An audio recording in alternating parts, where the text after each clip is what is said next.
Mente, cerebro, cuerpo, biología, neurociencia, tantas y tantas cosas en las que está metido nuestro invitado de hoy. Investiga, divulga, forma y sobre todo cuenta las cosas muy bien. Así que bienvenido, David del Rosario, gracias por estar aquí. Un placer, Anne. Vamos a descubrirnos y a mirar un poquito cómo funciona este órgano que nos encanta a todos, que es el cerebro humano. Ese cerebro que tú recomiendas que dejemos ir, que dejemos, pues eso, ¿no? Que vaya fluyendo, pero también es verdad que necesita quietud. Y tú muchas veces dices que el cerebro necesita que esté en calma para poder funcionar mejor, pero llevamos un estrés en la vida muy complicado, ¿eh? Sí, eso parece. De hecho, nuestro cerebro probablemente esté diseñado más para la quietud que para este estrés y este uso diario que le damos, ¿no? Queremos gestionar nuestras emociones a través de nuestro cerebro, queremos controlar al otro, que el otro haga lo que yo quiero para que no me haga sentir esto, queremos que las cosas no salgan como habíamos planeado, esas proyecciones en el trabajo, y queremos, ¿no? Y vivimos entre el easy y el pensé que.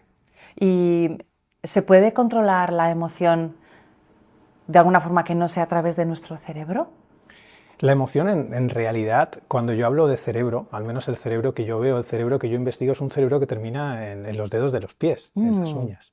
Es un cerebro que es como una red, ¿no? Que nos envuelve, que nos abraza. Cuando yo hablo de cerebro me refiero a esto. Normalmente esa masa gris que está debajo del cráneo, a nosotros nos gusta llamarlo encéfalo.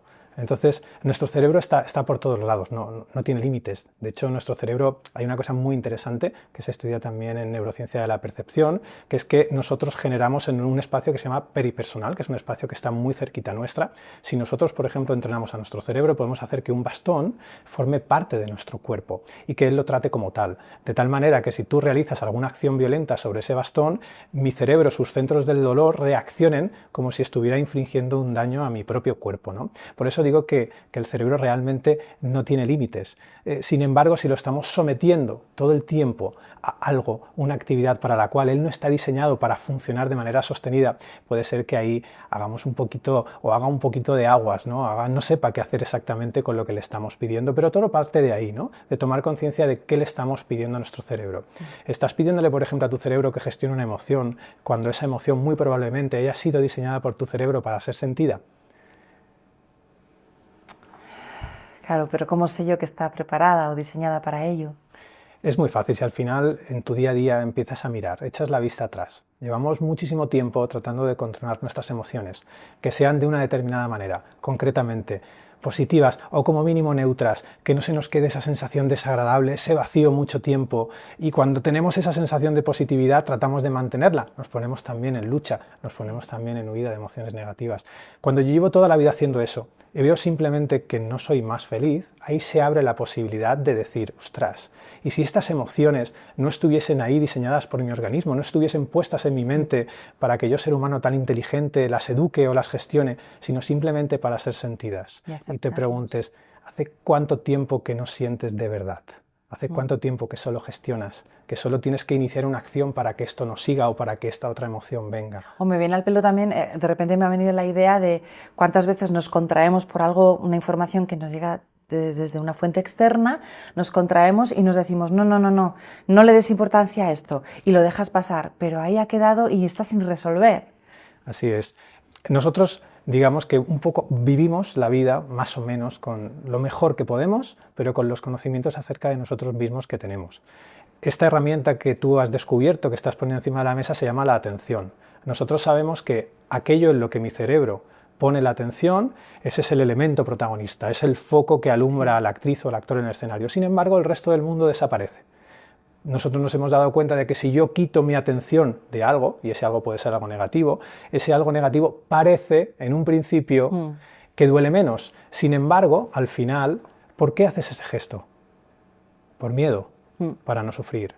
Cuando una acción, sea cognitiva o sea real en nuestro mundo, cuando una acción se inicia en el miedo, ¿qué va a contener el resultado? Trazas de miedo, porque lo que pensamos, lo que sentimos, nuestras acciones y nuestros resultados están íntimamente relacionados. ¿El sufrimiento emocional repercute en el sufrimiento físico, corporal y biológico? Es el mismo sufrimiento. Lo que pasa es que los seres humanos hemos creado una realidad psicológica donde el pensamiento y la emoción son cosas diferentes. Pero mira, hagamos un experimento mental, que a mí estos experimentos me encantan. Dale. Imagina que ahora mismo se eliminan de todos los diccionarios, de todos los programas de televisión, de todos los artículos científicos la palabra pensamiento y emoción, es decir, como si nunca hubiera existido. Aristóteles y Platón no veían en la razón y en la emoción dos cosas opuestas, sino eso desaparece completamente. Y los investigadores y las investigadoras nos ponemos a tratar de hallar dos entes separados en nuestra cognición que sea pensamiento y emoción, y muy probablemente con los dispositivos que tenemos hoy en día de resonancia magnética, de electroencefalografía, no los vamos a encontrar. Cuando yo cojo, por ejemplo, un escáner cerebral y veo qué ocurre en el cerebro de una persona que está pensando, me doy cuenta de que su sistema límbico, que es el que más asociamos a las emociones, también está activo. Y cuando yo veo a una persona, pongo dentro de un escáner a una persona que está sintiendo, vemos que su corteza prefrontal, que está relacionado con el razonamiento, también se activa. Los seres humanos, más que pensar por un lado y sentir por otro, sentimos. ¿Eso cómo es, lo de pensar, sentir? Simplemente, como estábamos viendo, cuando tú miras un cerebro que está pensando, todo su sistema límbico también está consumiendo esa glucosa que vemos a través de los escáneres, y viceversa. Cuando sentimos, también nuestra corteza prefrontal se enciende como un árbol de Navidad.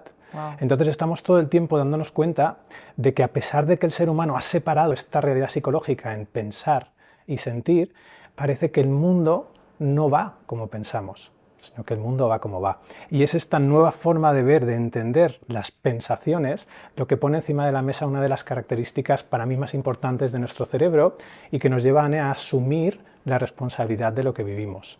Si aquello que yo pienso y yo siento está conectado, y no solo entiendo eso desde un punto de vista racional, sino que lo llevo a la práctica, a mi día a día, los resultados que voy a obtener están llenos de responsabilidad y están vacíos de culpables, porque ya no vas a ser tú el origen de mi sentir, sino que yo voy a estar empezando a mirar, a ver qué estoy pensando cuando me relaciono contigo. Y eso podría, por ejemplo, si convertimos esta entrevista en un experimento científico, podría explicar por qué cada espectador, cuando comente en YouTube esta entrevista, tendrá una emoción diferente, porque tendrá un pensamiento diferente.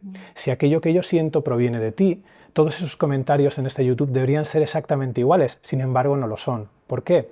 Porque, como estamos viendo, sentimos.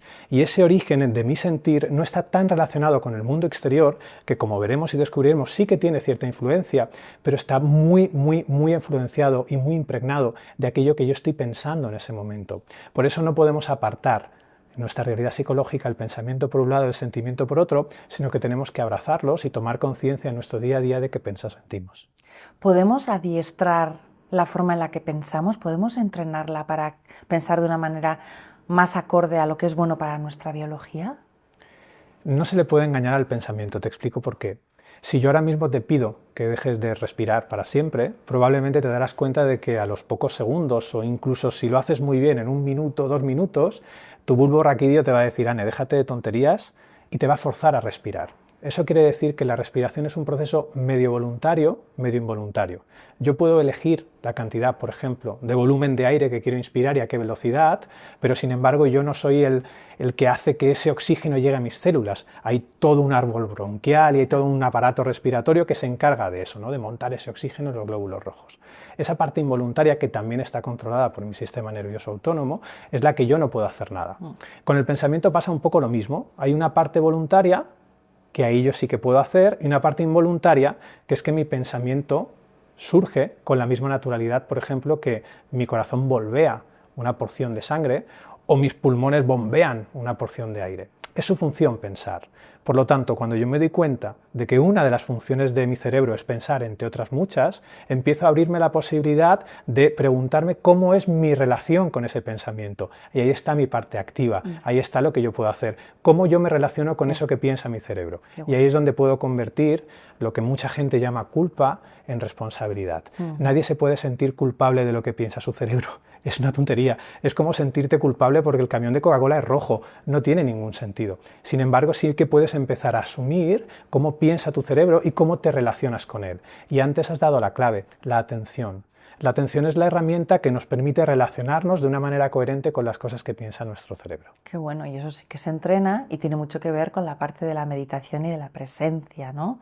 Los beneficios de la meditación se están empezando a publicar de unos años para acá más, pero como tú siempre dices, esto ya se hablaba hace 3000 años, ¿no?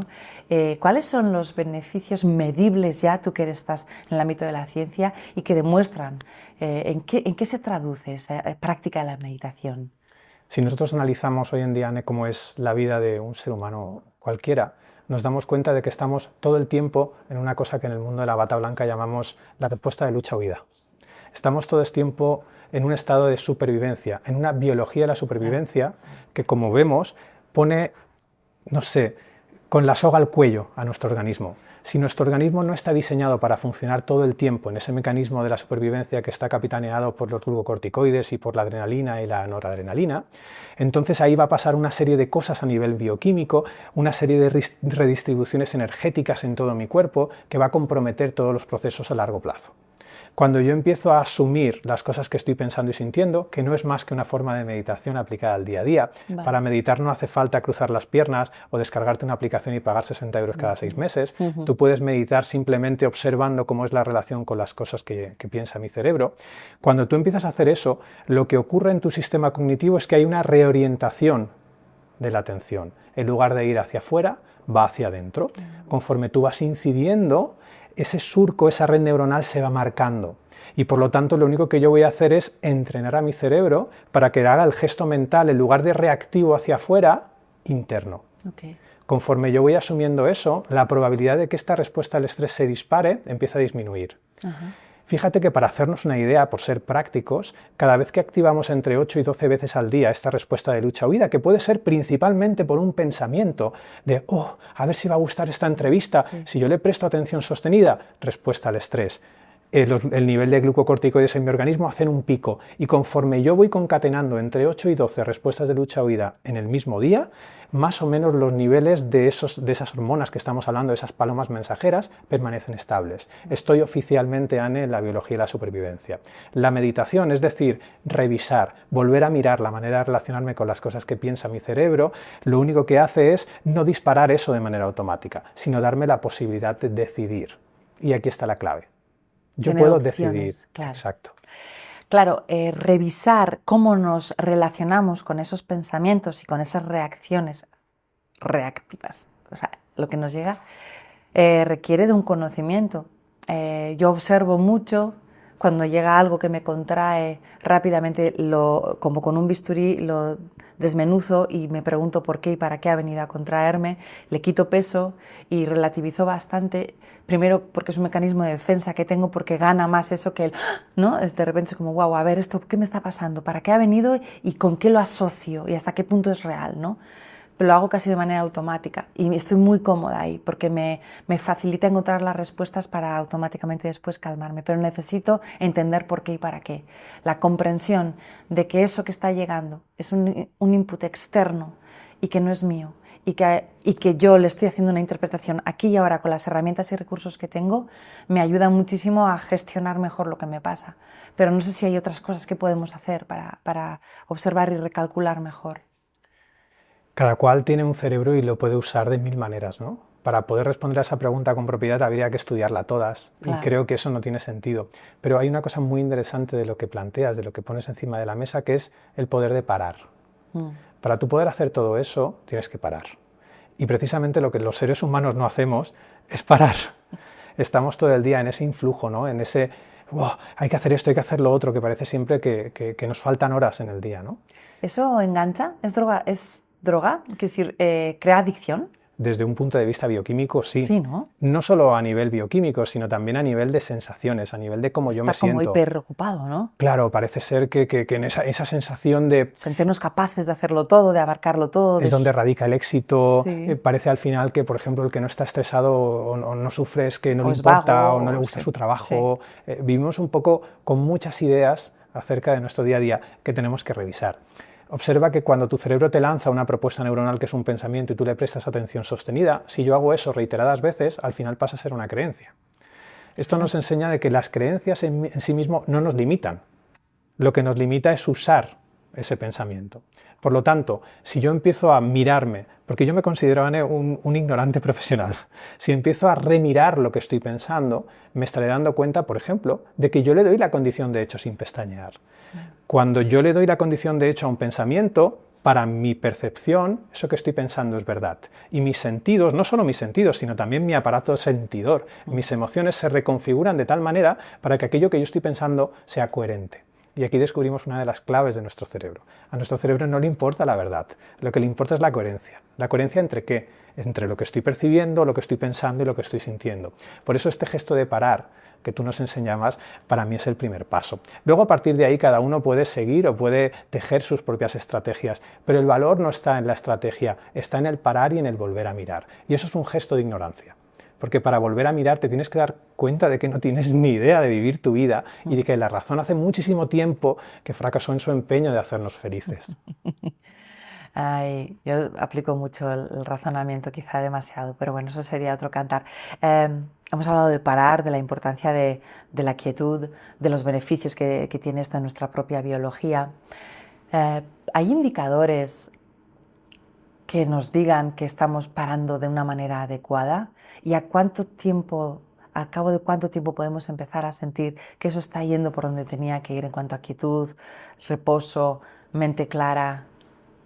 A mí hay un indicador que me gusta mucho y yo lo llamo la mochila de la alostasis. Hay un concepto que se utiliza mucho, que es la carga alostática. Y es más o menos una mochila en la cual yo voy llenando a lo largo del día, principalmente de pensamientos inútiles, de sensaciones de estrés, y esa mochila, digamos, como que se va llenando. Y llega un punto en el que cuando yo quiero parar es completamente imposible. He dejado de ser una persona sana con mis necesidades básicas cubiertas. Entonces necesito primero descansar, desconectar. Cuando yo hago eso, mi mochila se vacía, normalmente un poquito, no demasiado, porque al día siguiente estamos con el mismo modus operandi. Entonces, cuando yo trato, por ejemplo, de empezar a comportarme, de cuestionarme, de empezar a comportarme de manera coherente con cómo funciono, ahí ya indica un poco, ¿no? Claro, yo voy a parar, tengo mi mochila hasta arriba y no sé cómo parar, ¿no? Es entonces cuando empiezo a consumir vídeos en YouTube, cuando empiezo a comprarme libros, para que esos libros me ayuden a parar. Sin embargo, parar es una decisión, pero es una decisión cuando esa mochila no está marcando el devenir de lo que sientes, cuando esa mochila está en unos niveles que tú puedes soportar. Entonces, yo veo, Anne, gente cuando estudiamos en el laboratorio, que el primer reto del ser humano actual es dejar de vivir en la supervivencia, es salir, es vaciar esa mochila que estamos viendo. Entonces, el planteamiento es muchísimo más simple. Podemos llegar a ello a través del razonamiento. El razonamiento en sí mismo es una herramienta maravillosa. El razonamiento desmedido y usado para tratar de controlar lo que siento o para tratar lo que va a hacer el otro es un mal uso. El razonamiento no está diseñado para eso. El razonamiento lo que nos permite es pedirle a mi cerebro una propuesta neuronal, nosotros usarla o no, y entonces mi cerebro me vuelve a proponer me vuelve a lanzar otra propuesta neuronal, otro pensamiento que esté relacionado con eso, y poco a poco yo puedo ir afinando, puedo ir cabalgando por mi sistema de pensamiento. Entonces, la herramienta per se de pensar es una herramienta fabulosa. Lo que pasa es que solemos abusar muchísimo de ella. Y más cuando tú le preguntas a una persona qué está sintiendo, normalmente empieza a pensarse. Sí. Empieza a describirse a través de la palabra, porque no sabemos que la respuesta a la pregunta ¿qué estás sintiendo? Es una sensación. ¿Qué llega antes, al cuerpo o al pensamiento? Esto es una pregunta, he estado bastante tiempo detrás de eso a través de mi razón, porque la razón nos lleva a rincones maravillosos. Me he dado cuenta de que no es tanto entrar en la historia del huevo y la gallina, es decir, de qué va primero el pensamiento, la emoción. Si yo pienso, oh, me está encantando este momento con Anne y siento algo proporcional a ello, o si pienso ostras, estoy cansado, tengo que coger esta noche un tren y pienso una sensación proporcional a eso. Pienso una sensación. Sí, me he equivocado. Y siento una sensación proporcional a lo que pienso. Estamos en el mundo de la pensación. Cuando yo pienso, tengo que coger un tren, estoy cansado, siento algo proporcional. Cuando yo pienso, me está encantando esto que estoy haciendo con Anne, claro, siento algo proporcional. Misma situación, misma entrevista, dos pensamientos diferentes, dos experiencias diferentes. Y si yo te digo desde aquí, ¿has tallado una bomba? ¿La reacción es primero física o mental? Aquí hay dos formas, vamos hacia ahí. ¿Qué va primero, el pensamiento o la emoción? Si yo me defino normalmente una persona racional, es porque yo, involuntariamente, de manera compulsiva, mi atención va al pensamiento. Vale. Por lo tanto, yo te diré que primero va el pensamiento y que luego siento. Pero no es porque sea así. Eso está ocurriendo de modo síncrono, está ocurriendo paralelamente en mi cerebro, pero como mi atención va al pensamiento, el resto del mundo, como hemos visto, desaparece. Sin embargo, si yo me declaro una persona más emocional, es porque tengo la tendencia compulsiva a poner todo el tiempo mi atención sobre lo que estoy sintiendo. Pero no es que la emoción vaya antes del pensamiento. Se retroalimentan. Fíjate que yo estoy en una situación de vida y tenemos un contexto externo, que es al que normalmente solemos echarle toda la culpa, pero también hay un contexto interno, que es lo que estoy percibiendo, lo que estoy pensando, lo que estoy sintiendo. Si yo, por ejemplo, estoy en este contexto y lanzas el pensamiento, ¡guau! Ha estallado una bomba. Sí. Aquí habrán tantas sensaciones, tantos pensamientos y tantas reacciones, claro, como personas que hay aquí. Entonces hay un contexto externo, que es, estamos aquí, un número de personas, hay un pensamiento que se ha verbalizado, una onda mecánica que viaja por el aire, cada uno la decodifica, pero a la vez cada uno tiene su contexto interno. Y ese contexto interno es lo que hace que tengamos reacciones y resultados diferentes. Y que uno diga, pues habrá sido en Ucrania. O que otro piense, ¿pero dónde? ¿Aquí en Madrid? ¿O dónde? No será en Alicante, que es donde está mi familia. ¿No? Entonces cada uno tiene una reacción proporcional a su contexto interno. Y ese pensamiento, ¿en base a qué lo lanza mi cerebro? Principalmente expectativas, es decir, proyecciones futuras y recuerdos. En base a eso, mi cerebro lanza una propuesta neuronal. Y eso es principalmente, Anne, lo que los diferencia, porque el contexto externo de la gran mayoría de personas es muy parecido. Obviamente, si estamos hablando de un contexto externo que todos tratamos de evitar, extrema pobreza, no tener trabajo, esos contextos claro que nos influyen, pero fíjate cómo todas las personas que no tienen trabajo no sienten lo mismo. Porque hay unos con esperanza de encontrarlos, otros completamente sin esperanza, y ese contexto interno también influye. Nosotros no podemos asumir el contexto externo. Si me he quedado sin trabajo, me he quedado sin trabajo. Si no tengo para comer, no tengo para comer. Sin embargo, sí que puedo asumir lo que estoy pensando, sintiendo. No estoy entrando en si es justo o no es justo. Estoy diciendo, dentro de una situación de vida y algo que no puedo cambiar, ¿cuál es la parte que yo puedo asumir? Únicamente lo que estoy percibiendo, lo que estoy pensando y lo que estoy sintiendo. Y es desde ahí, desde donde yo puedo empezar a parar. No a cambiar la situación. Te puedes pasar toda la vida luchando para que cambie esa situación y no conseguirlo. ¿Por qué? Porque a lo mejor lo estás haciendo siempre de la misma manera. Parar te permite activar ese acto creativo, te permite volver a intentar hacer una cosa en una situación de una manera completamente diferente, ¿no? Y también la creatividad es uno de los valores que aporta el parar. Claro. También se investiga mucho, y tú sabes de esto, de los beneficios que tiene en la salud, en enfermos que están verdaderamente malitos, el acompañamiento, la empatía, la gratitud, el tomar de la mano.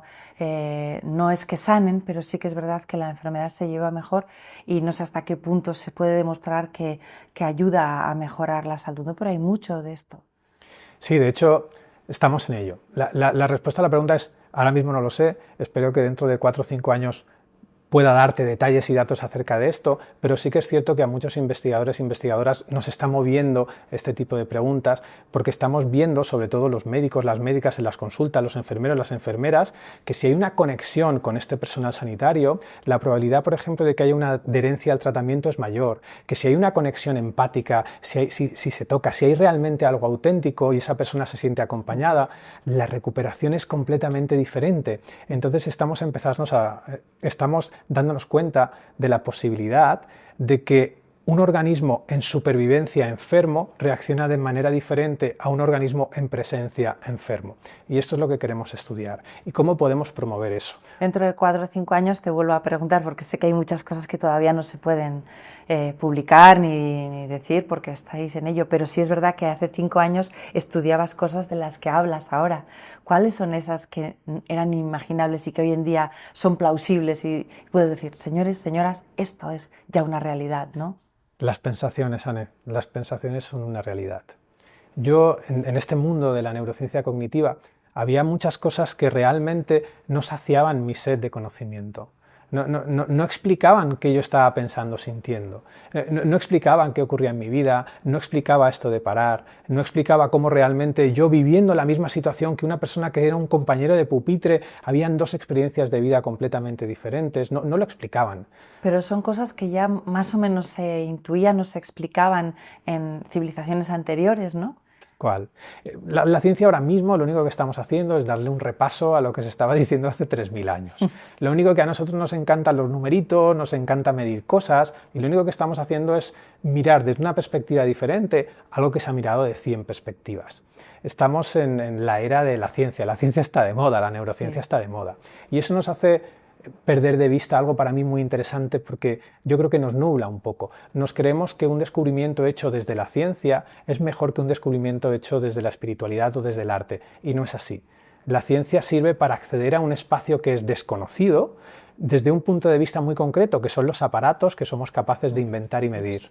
Pero la espiritualidad nos permite mirar esa situación de vida desde una perspectiva diferente. Incluso Anne, viendo a Anne como una personalidad, o David, son también perspectivas diferentes de la misma situación de vida que no tenemos por qué dejar a un lado en aras de la ciencia. Sí, que se puede decir que la espiritualidad o el misticismo, toda esa corriente que ha habido siempre muy espiritual, no está tan reñida con la ciencia y que están muy ligadas, van muy de la mano. Sí, al final ya te digo, están apuntando, son cosas que están mirando al mismo sitio y que simplemente están utilizando palabras diferentes, pero que la pasión, lo que hay detrás, lo que les mueve, es exactamente lo mismo. Para mí es muy importante que las personas que investigamos empecemos a darnos cuenta de que a la ciencia no le importa tener razón, al que le importa es al ser humano. La ciencia tiene voz propia y se llama método científico. Entonces, cuando yo uso la ciencia para querer tener razón, le estoy dando un uso a la ciencia que no es el suyo. No estoy haciendo ciencia, estoy siendo un escéptico. Cuando yo me doy cuenta y asumo, y esto ocurre solo cuando investigas, yo lo aprendí ahí, yo sé que el resultado que obtengo es para una época, para un aparato de medida, para un contexto, y ese contexto suele ser un contexto aislado y controlado en un laboratorio. Entonces, no tiene más valor el experimento que estamos ahora haciendo que, por ejemplo, lo que nosotros ahora podamos descubrir o lo que el espectador pueda pensar, ¿no? Son posibilidades. Y cuando empiezas a asumir lo que piensas y lo que sientes, entras en este mundo de las posibilidades, donde todas son válidas para ser investigadas y no hay una mejor que otra. Es así como nos perdemos la magia, es así como los grandes descubrimientos todavía están esperando que los descubramos, porque creemos que tenemos a Dios cogido por la barba. Te tienden los ojos, ¿eh? Es increíble cómo estás ahí viviéndolo con pasión. Hay mucho, mucho por hacer por ahí. Háblanos un poco también de esas neuronas que se ha descubierto que se pueden regenerar, que se pueden crear, que lejos de morirse podemos construir o crear nuevas neuronas. ¿Cómo es esto? Sigue siendo algo también un poquito controvertido, porque no todo nuestro cerebro tiene la capacidad de la neurogénesis, de crear nuevas neuronas. Sin embargo, y esto fue hace ya unos años de la mano de Kaplan y otros investigadores, se descubrió de que hay ciertas zonas que sí son capaces de generar nuevas neuronas. Pero aquí hay algo muy curioso, y es que tampoco tenemos muy claro, Anne, qué relación hay entre que haya muchas neuronas y haya pocas. Yeah. Te pongo un ejemplo. Los niños pequeños tienen muchísimas más neuronas que nosotros. De hecho, hay un proceso que se hace hasta bien entrada la adolescencia, incluso la madurez, que se llama poda sináptica. Es decir, nuestro cerebro, nosotros, venimos al mundo abiertos a infinitas posibilidades. Y luego, en función de las decisiones que tomemos, de cómo nos relacionemos con nuestros pensamientos, de qué hagamos con nuestro cuerpo, de cómo nos alimentemos, etcétera, etcétera, etcétera, nosotros vamos tomando unas decisiones y unas neuronas, las que se usan, se hacen fuertes y las que no se usan, se desechan, se mueren. Entonces, claro, si es cuestión de cantidad de neuronas, un bebé debería ser infinitamente más inteligente y debería tener infinitamente, no sé, debería desenvolverse en este mundo mucho más conectado está, pero claro, nosotros podemos desarrollar ese conocimiento, pero la parte cognitiva de lo que es la sensación de las neuronas se nos va... Claro, esto es muy bonito, porque esto que estamos viendo de la poda sináptica da muchas oportunidades. Hablan de las ventanas de oportunidad. Sí. Son estos periodos críticos donde nosotros tenemos superpoderes, pues para las matemáticas, para lo motor, para pensar, para sentir. Sin embargo, lo que muy poca gente sabe es que los adultos tenemos una ventana de oportunidad que los niños y los jóvenes no tienen, que es la ventana del autodescubrimiento. La ventana de oportunidad del autodescubrimiento se abre bien entrada la madurez, 25, 23, y nos acompaña hasta el resto de nuestra vida. Entonces, esa ventana es para la que nosotros ahora mismo como adultos estamos diseñados y que muy poca gente usa. Y ese es el reto, es empezar a reinventarnos, es empezar a descubrir que realmente somos unos ignorantes y que eso no nos lleva a la dejadez o al pesimismo, al revés, nos lleva a investigarnos, nos lleva a cuestionarnos, nos llega a decir, ostras, pero yo estoy usando este pensamiento de manera automática, le estoy dando la condición de hecho, ¿qué ocurre en mi vida si no se lo doy? Si no le doy ese pensamiento, la respuesta es no lo sabes. No lo sabes porque nunca lo habías hecho. Puedes vivir lo mismo que estás viviendo sin darle a ese pensamiento la condición de hecho, a ver qué ocurre. No estamos hablando que te vayas a sentir mejor, no estamos hablando que tu sistema vaya a entrar en una respuesta de relajación. No lo sé, quizás sí. Puedes descubrirlo, así es como te conviertes en investigador de tu propia vida, en un elemento activo. Antes de ahí, cognitivamente hablando, estabas muerto. Estabas repitiendo un proceso mental, pero no estabas viviendo. ¿Y cómo se abre esa ventana del autoconocimiento? ¿Cómo se inicia uno en eso? Parando. Es asquerosamente simple, Anne. Sí. Parando. Y parar es esto. Mira, si tú paras ahora, lo primero que vas a descubrir es que estás sintiendo cosas, estás pensando cosas y estás percibiendo cosas. Da igual donde estés. Si estás en este plató, si estás en tu casa, si esto al final lo estás escuchando mientras estás haciendo ejercicio, si estás en un avión, no importa, vas a estar percibiendo, vas a estar pensando y vas a estar sintiendo. Cuando tú empiezas a darte cuenta de eso, empiezas a darte cuenta de que tú te estás relacionando de una manera con eso que estás pensando y sintiendo.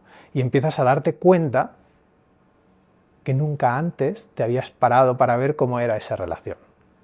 No se ve. Cuando no paras, esa relación no se ve. Y sin embargo, esa es la variable, que es la que yo estoy llevando al laboratorio, la cual nosotros podemos actuar de manera gratuita, sin hacerte ningún curso ni leerte ningún libro. Ahora mismo no necesitas nada más, puedes empezar ya, no importa. Y qué miedo nos da parar, ¿eh? Que nos da la sensación de que desde el silencio nos van a venir cositas que no nos gustan. Digo, yo por si acaso sigo, ¿no? Sí, y ese por si acaso resulta que es el por si acaso de siempre, ¿no? Y el por si acaso que nunca viene, bueno, a ver si este nuevo trabajo me lo voy a tomar con más calma, voy a hacer, y a las 2 semanas es exactamente igual que antes, o ahora que me he quedado sin trabajo me lo voy a tomar con más calma, porque fíjate qué prisa tenía, siempre antes, la otra vez me quedé sin trabajo, tenía mucha prisa para encontrar trabajo, encontré y no pude descansar, venga, ahora voy a descansar, y a las 2 semanas sigues teniendo el miedo de siempre. Seguimos un patrón porque no paramos. Parar y cuestionar es lo único que puede hacer salir del círculo en el que vives. Sí. Y es un círculo que todos conocemos. O sea, no pasa nada por vivir así. No va a tirar Zeus un rayo y nos va a matar, pues estaríamos todos calcinados. Simplemente es empezar a tomar conciencia de que si en algún momento yo quiero cuestionar algo, yo quiero aprender algo, está todo ahí esperando a que tomes la decisión.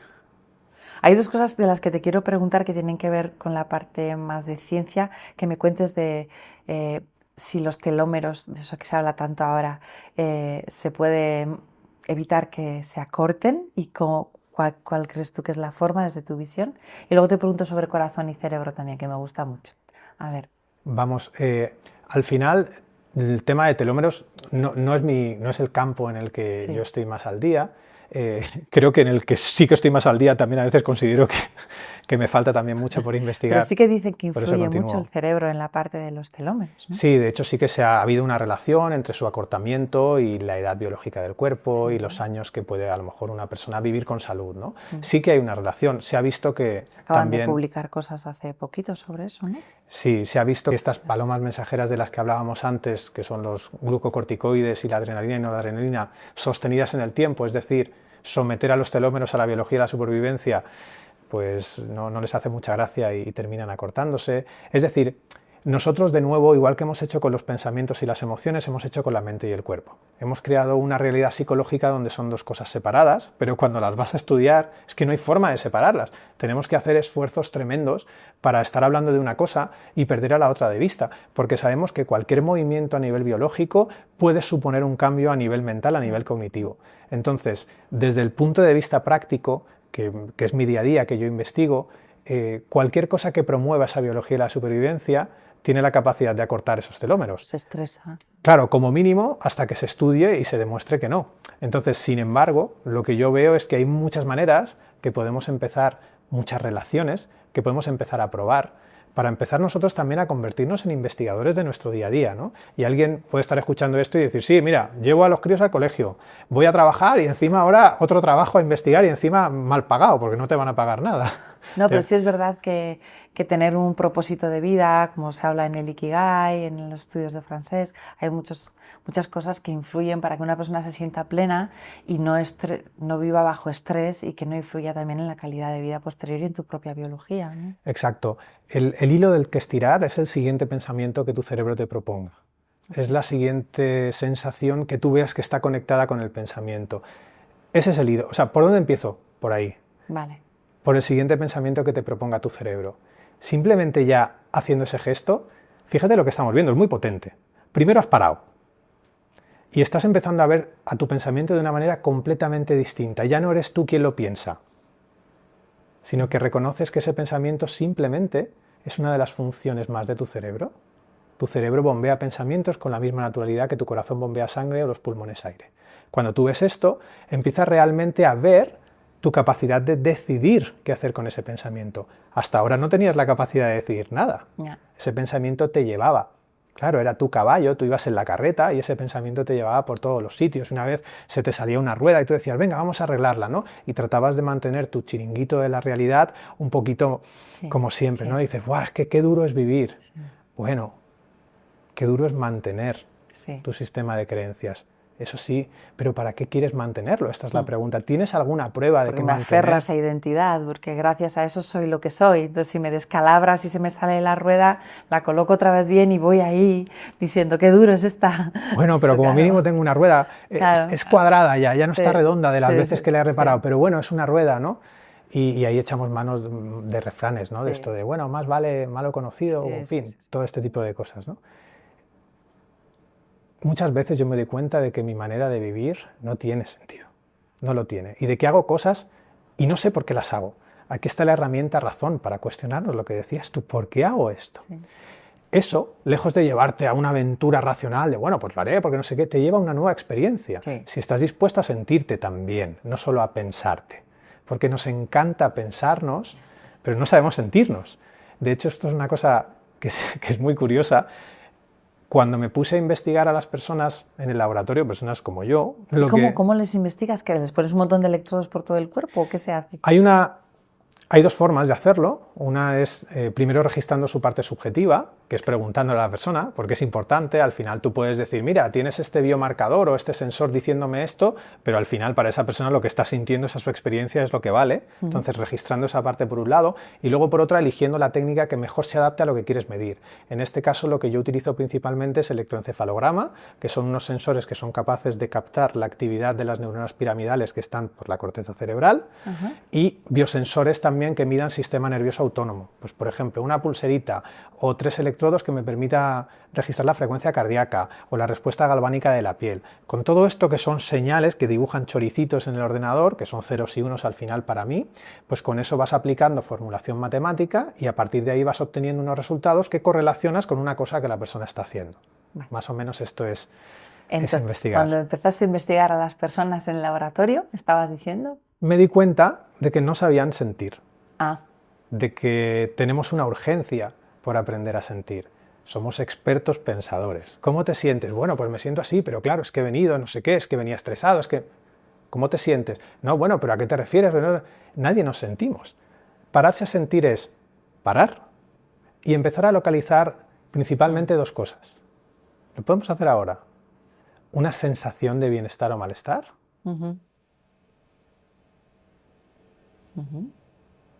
Y un nivel de activación. Es decir, estoy activo, estoy a punto de dormirme, me he tomado un café y mi nivel de activación ha subido, o estoy relajado a punto de dormir y mi nivel de activación ha bajado. Todo el tiempo en cualquier situación de vida nos acompaña eso. Eso es nuestra sensación básica. A partir de esa sensación básica, nosotros construimos nuestras emociones. Nuestras emociones es una versión complicada de esta sensación básica, donde entra en juego el contexto. En ese contexto entra en juego las cosas que estamos pensando, donde entra en juego también el contexto social, donde entra en juego también los recuerdos, donde entra en juego también el compartir, donde entra en juego muchas cosas. De hecho, hace tiempo que desde la neurociencia dejamos de ver las emociones como algo innato universal, como decía Ekman, y hemos pasado a ver la emoción como algo que se construye ad hoc, en el momento. Entonces, eso explicaría por qué yo puedo sentir miedo con muchas gamas de colores diferentes. Mi miedo no siempre es igual, porque no soy un resorte que se activa como la tecla de un piano, la cuerda de una guitarra. Es algo que se construye y que lo que estoy viviendo, la carga de mi mochila, también influye en eso que estoy sintiendo, lo que estoy pensando también influye. Entonces hablamos de casos poblacionales de emoción, de que construimos la emoción, no somos resortes. Entonces cuando empezamos a llevar esto a nuestro día a día, empezamos a darnos cuenta de que uno de los ingredientes de esa emoción es la sensación básica que acabamos de descubrir. Y cuando me puse en el laboratorio a investigar todo esto, descubrí que esa sensación básica nos está todo el rato hablando acerca de la utilidad de lo que pensamos. Y es una brújula. Pero para eso tienes que reconocer, tip 1, que tu cerebro piensa con la misma naturalidad que tu corazón bombea sangre, tus pulmones aire. Que el pensamiento es una propuesta neuronal, no es un hecho. Que hay una relación entre lo que estás pensando y lo que estás sintiendo. Y que aquello que estás sintiendo está todo el tiempo hablándote acerca de la utilidad de lo que piensas. Misma vida humana, te levantas en la misma cama, al lado de la misma persona, experiencia completamente diferente. Totalmente. ¿Qué ha cambiado? Tu relación con lo que estabas pensando y sintiendo. Totalmente, es increíble esto, ¿eh? Esto a mí es algo que me fascina. Digo, ¿cómo puede ser? Puede ser algo químico interno, no lo sé, pero... Bueno, háblame un poco de ese corazón y cerebro que a mí tanto me apasiona. ¿Qué relación hay? ¿Cómo se comunica en el cerebro? ¿Qué información se pasa? ¿Qué pasa entre corazón y cerebro? Ahí pasa de todo. De hecho, nuestro cerebro es mucho más amoroso de lo que pensamos y nuestro corazón es mucho más racional de lo que pensamos. Te pongo un ejemplo. Nuestro corazón interviene, por ejemplo, en el proceso urinario de la orina. Está ahí observando. Nuestro cerebro también está completamente relacionado con las cosas que sentimos, con estas emociones, por ejemplo, de cuando descubrimos algo. Hay algunos aspectos que te comentaba entre bambalinas. Había un investigador catalán que estuvimos en contacto hace poquito, que había descubierto de que el corazón está plegado con una forma helicoidal. El corazón tiene algunas neuronas, como pueden ser la de Purkinje y algunas otras, que tienen superpoderes para generar descargas eléctricas bastante potentes, dejémoslo así, ¿no? No es que sea muy preciso, pero nos va a entender todo el mundo. Sí. Al estar plegado de esta manera helicoidal, simboliza también como si fuera una antena. Entonces él se preguntaba qué ocurre cuando esas descargas tan potentes circulan por un conductor que se enrolla, ¿no? Eso es una bobina. Entonces estamos hablando de que, para que todo el mundo nos entienda, una carga eléctrica, por el hecho de existir, emite un campo eléctrico, pero cuando se mueve, esa misma carga eléctrica genera un campo magnético. Por eso, cargas en movimiento generan campo electromagnético. Entonces, esta persona se preguntaba, ostras, cargas moviéndose por ahí a toda velocidad estarán generando un campo magnético. ¿Para qué? Porque parece ser que en la vida todo tiene un para qué. ¿Se estará comunicando eso con alguna otra parte? ¿Habrá una conexión que sea más allá de lo bioquímico? La respuesta es no lo sabemos, hay que investigar más, pero se hablan posibilidades fascinantes. ¡Buah! Es que a mí esto me encanta. ¿Tu corazón y el mío están conectándose a través de ondas electromagnéticas ahora mismo? Es probable. Mira, lo que ahora mismo diríamos, si me pongo la bata de investigador, te diría de que el campo eléctrico que genera tu cerebro es demasiado débil para estar pudiendo interferir con el mío de una manera que pueda tener un impacto en mi cuerpo plausible, que podamos medir, ¿no? Sin embargo, también soy totalmente consciente de que esa respuesta está muy ligada al aparato de medida, a la sensibilidad del aparato de medida. Con los aparatos de hoy en día yo diría que eso es muy pequeño, ese campo, pero si dentro de unos años yo tengo un aparato muy sensible, diría que ese campo es descomunal. Entonces, bueno, tenemos, como decía, que dar un marco y que no hay que ser, no sé, tan escépticos en ese sentido de saltarnos a la ligera de que no sabemos cómo van a ser los aparatos de medida dentro de 10 años, ¿no? Entonces, que hay un campo electromagnético ahí es evidente. De hecho, un electroencefalograma, una de las cosas que hace es registrar ese campo, y hay otras cosas que yo creo que están muy relacionadas con lo que está diciendo y que se está empezando a investigar, que es la sincronía entre cerebros, y no solo entre cerebros, sino entre sistemas nerviosos, también la sincronía de estas bioseñales de tu corazón y mi corazón. Si yo hubiese montado esta entrevista también como un experimento científico, hubiese puesto biosensores, hubiésemos visto en las gráficas, estas que nos encantan, que hay momentos donde nuestro pulso y donde la actividad cerebral de dos lugares, la corteza prefrontal y una unión que se llama TPJ empiezan a bailar al mismo ritmo. Ahí estaríamos entrando en un proceso que se llama sincronía cerebral y empezaríamos a ver de qué momentos en el que nuestros cuerpos están vibrando, están funcionando, se están moviendo al mismo ritmo. Esto es algo que estamos empezando ahora mismo a poder investigar precisamente por el avance de la tecnología. Es una técnica que se llama hiperscanning y que nos permite, por ejemplo, registrar de multitud de personas sus señales corporales en la misma situación de vida. Entonces ya no solo tenemos que estudiar el cerebro de manera aislada, sino que podemos investigar ese cerebro cuando nos estamos relacionando y estamos empezando a descubrir, Anne, de que hay áreas del cerebro que hacen cosas diferentes cuando estamos solos a cuando estamos con gente. Y es un mundo completamente desconocido que estamos empezando a investigar y que la tecnología nos está dando pie. Y está muy bien porque son cosas que más o menos intuimos, pero que vosotros, los investigadores, y gracias a muchísima gente que trabajáis de una manera desinteresada y con mucha vocación, hacéis que esto sea plausible y demostrable, porque con intuirlo a veces no es suficiente, ¿no? Necesitamos la razón, necesitamos esa ciencia.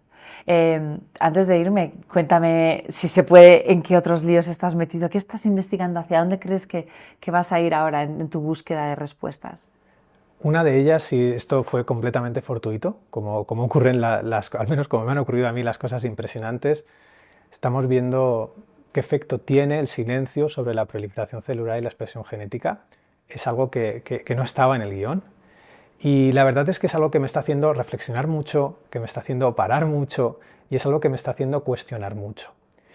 Lo ideal, Anne, sería que un investigador fuese al laboratorio completamente abierto a estar equivocado, completamente abierto a no tener un resultado, pero la mayoría de investigadores no lo hacemos así. Lo hacemos con unas condiciones muy concretas, con un tiempo limitado, normalmente con problemas a la hora de conseguir equipo, y muchas veces tú tienes que tener la valentía de cuando sale algo que te sorprende, lanzarte a la piscina, ¿no? Y es lo que hemos hecho con esto de estudiar la influencia del silencio acerca de la proliferación celular, y no solo ellos, sino que han habido un montón de investigadores y de alumnos en la universidad que se han sumado y estamos descubriendo, ya te digo, cosas que nos están demostrando que siempre hemos estado equivocados. Y ese es el proceso de máximo aprendizaje, Anne. Cuando un experimento te demuestra que siempre has estado equivocado, que la vida no es como tú pensabas, sino que la vida es como es, ¿qué más le puedes pedir? Ahí tú te diviertes.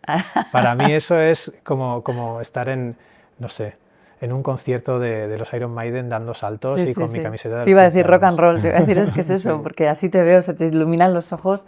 Ha sido un placer escucharte, se me ocurren mil cosas, pero hemos tenido unas cuantas pinceladas sobre la importancia esa del parar, me quedo con eso, y de observar, ¿no? y de sentir, ¿cómo era? Sentar, pensar, sentir, pensar. Las pensaciones. Las pensaciones. Eso, si esa palabra simplemente invitara a la gente que está viendo esto a cuestionar todo lo que creía acerca de sus pensamientos y emociones, sería muchísimo mejor que ir a un concierto de los Iron Maiden. O las dos cosas. O las dos cosas. Gracias, David Rosario, un placer tenerte. Igualmente, Anne, gracias por abrir este espacio a los cerebros inquietos que quieren saber ya no solo cómo funcionan, sino cómo comportarse de manera coherente con cómo funciona la mente, el cerebro y la vida. Gracias. Gracias y enhorabuena.